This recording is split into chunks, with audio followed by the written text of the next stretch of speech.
under exceptionally heavy security in preparation for tomorrow's only North American leg on the path to Beijing. But with each appearance, the heat coming off this flame grows more political, which may yet shorten its path to the Summer Games. Here's Mike Armstrong. The Olympic flame's only appearance today in San Francisco was as it arrived. After a very short photo op at the airport, it was taken into hiding in a secret location, while the controversy around the flame continues to burn.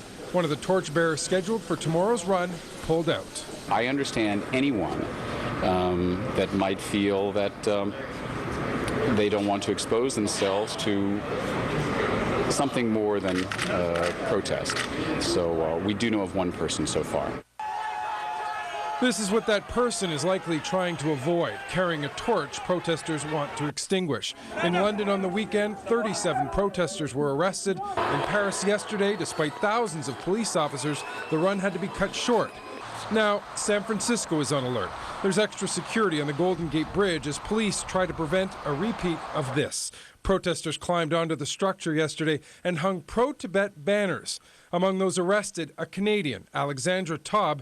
The 22-year-old University of British Columbia student is one of 7 facing charges. Now, as protesters hold rallies today, planning strategies for tomorrow's scheduled torch run, the International Olympic Committee Executive Board is meeting in Beijing.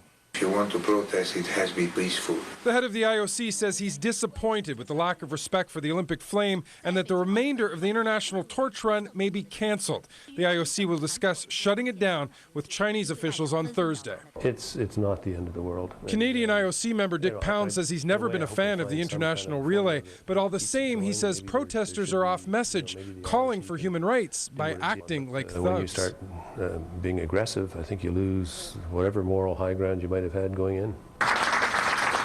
Now, there have been some calls for a complete boycott of the Beijing Games, but the Prime Minister said today even discussing it isn't on the agenda. Even the Dalai Lama has not called for such a boycott. The Chinese government today asked that the U.S. provide adequate security for tomorrow's stage of the run. With the IOC considering canceling the remaining 14 international stages, there will be a lot riding on tomorrow's run. Mike Armstrong, Global News, Montreal.